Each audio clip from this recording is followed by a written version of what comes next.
ناظرین، لبنان اور غزہ کا محاذ جنگ اسرائیلی فوجیوں کا قبرستان بن گیا۔ اسرائیلی فوج نے غزہ اور لبنان میں جھڑپوں میں مزید 6 اسرائیلی فوجیوں کی ہلاکت کا اعلان کر دیا۔ اسرائیلی فوج کی جانب سے جاری کیے گئے بیان کے مطابق ہفتے کی شب لبنان میں حزب اللہ کے ساتھ جھڑپوں میں 5 اسرائیلی فوجی ہلاک اور 14 زخمی ہوئے۔ اسرائیلی فوج کے مطابق مرنے والے فوجیوں میں 1 major, 2 reserve captain, 1 reserve master sergeant اور 1 ریزرو سارجنٹ میجر شامل ہیں۔ اسرائیلی میڈیا کے مطابق لبنان میں جاری زمینی کارروائیوں میں اب تک 34 اسرائیلی فوجی ہلاک ہو چکے ہیں۔ اسرائیلی فوج نے شمالی غزہ میں لڑائی کے دوران بھی 1 اسرائیلی فوجی کی ہلاکت کا اعتراف کیا۔ اسرائیلی فوجی کے بیان کے مطابق 22 سالہ اسٹاف سارجنٹ 18 اکتوبر کو شمالی غزہ میں جھڑپوں میں زخمی ہوا، جو زخموں کی تاب نہ لاتے ہوئے ہلاک ہو گیا۔ دوسری جانب حزب اللہ کی جانب سے اسرائیلی شہروں پر راکٹ اور ڈرون حملوں کا سلسلہ جاری ہے۔ اسرائیلی میڈیا کے مطابق حزب اللہ نے شمالی اسرائیل میں میزائل داغے، جبکہ حزب اللہ نے عکا شہر میں عسکری سازو سامان بنانے والی اسرائیلی کمپنی کو نشانہ بنایا۔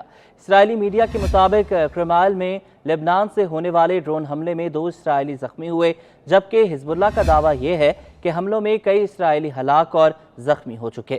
حزب اللہ نے شمالی مقبوضہ فلسطین میں صہیونی حکومت کے ٹھکانوں اور صہیونی بستیوں کو نشانہ بنانے اور اس حکومت کے متعدد فوجیوں کی ہلاک اور زخمی کرنے کی خبر دی ہے۔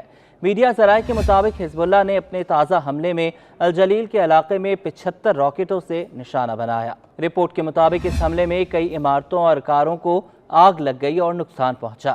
صہیونی میڈیا نے یہ اطلاع دی کہ الجلیل کے علاقے قمرہ میں کئی صہیونی زخمی ہوئے۔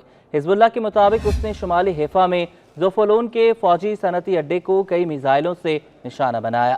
3 دیگر کارروائیوں میں لبنان کی اسلامی مزاحمت کے المرج، المالکیہ اور کرمائل کے بستیوں میں صہیونی حکومت کے فوجی اڈوں کو متعدد میزائلوں سے نشانہ بنایا اور اس میں صہیونیوں کا جانی نقصان بھی ہوا۔ کارروائیوں کے تسلسل میں لبنانی مزاحمت نے المنارہ قصبے میں صہیونی حکومت کی پیادہ فوج کو بھی ڈرون سے نشانہ بنایا۔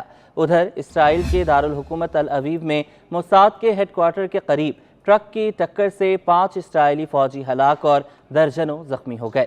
دوسری جانب فلسطین کی مزاحمتی تنظیم حماس کے شہید سربراہ یحییٰ سنوار کی وصیت اور حماس کے لیے ہدایت نامہ سامنے آ گیا۔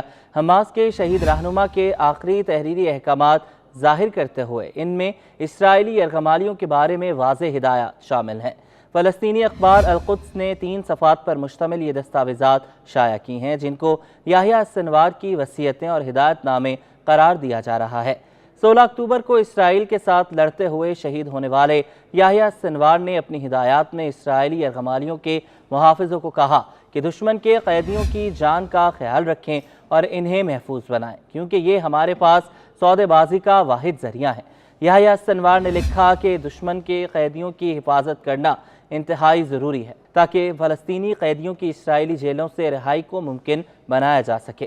ان کی تحریر میں اس فرض کو پورا کرنے والے افراد کو انعام دینے کا بھی ذکر کیا گیا۔ میڈیا رپورٹ کے مطابق یحییٰ سنوار کی شہادت کے وقت غزہ میں 101 اسرائیلی یرغمالی موجود تھے، جن میں سے 60 کے زندہ ہونے کی اطلاع تھی۔ تحریر کے دوسرے صفحے پر یرغمالیوں کی تعداد اور مقامات کا تذکرہ ہے، جس میں غزہ شہر میں 14، غزہ کے وسط میں 25 اور رفح میں 51 یرغمالیوں کا ذکر ہے، جبکہ چوتھے گروپ کے 22 افراد کا کوئی مقام نہیں بتایا گیا۔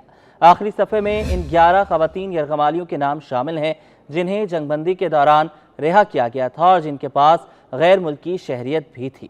اب تک اسرائیل کی طرف سے ان دستاویزات پر کوئی باضابطہ رد عمل نہیں آیا ہے۔ ادھر مصری صدر عبدالفتح السیسی نے غزہ میں قید 4 اسرائیلی قیدیوں کی رہائی کے بدلے غزہ میں صرف 2 روز کی جنگ بندی کی نئی تجویز پیش کر دی۔ غیر ملکی خبر رساں ایجنسی کے مطابق مصری صدر کی جانب سے پیش کی جانے والی تجویز میں کہا گیا ہے کہ 4 اسرائیلیوں کے بدلے اسرائیلی جیلوں میں قید کچھ فلسطینی رہا کیے جائیں گے اور غزہ میں 2 دن کی جنگ بندی ہوگی۔ مصری صدر نے کہا ہے کہ تجویز میں یہ نکتہ بھی شامل ہے کہ اس عارضی جنگ بندی کے 10 روز کے اندر مستقل جنگ بندی کے لیے مذاکرات کا آغاز ہوگا۔ اب تک حماس اور اسرائیل کی جانب سے اس تجویز پر کوئی رد عمل سامنے نہیں آیا، تاہم مذاکرات کے حوالے سے باخبر فلسطینی اہلکار کا کہنا ہے کہ انہیں امید ہے کہ حماس اس نئی تجویز پر غور کرے گی، لیکن حماس اس بات پر قائم ہے کہ کسی بھی معاہدے کے نتیجے میں جنگ ختم ہونی چاہیے اور اسرائیلی افواج کا غزہ سے انخلا ہونا چاہیے۔ دوسری جانب اسرائیل کا موقف یہ رہا ہے کہ جنگ اس وقت تک ختم نہیں ہوگی جب تک غزہ سے حماس کا خاتمہ نہ کر دیا جائے۔